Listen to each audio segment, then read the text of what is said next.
Statue वाला game खेला है ना सबने, पता है ना? चलो तो हम खेलेंगे अभी स्टैच्यू वाला गेम। क्या खेलेंगे? ठीक है, चलो आप लोग वहां से उस्ताद के पास आओ।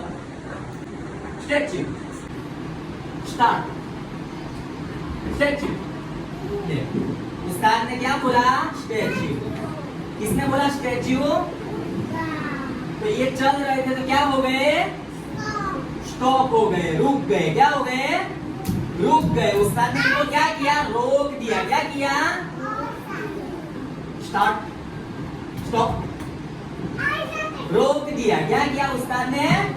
रोक दिया। लेकिन हर चीज को रोकने वाला, अपने कंट्रोल में करने वाला, अपने काबू में करने वाला कौन है? चलो बस होगा। अल क़ादिर। क्या नाम है अल्लाह का?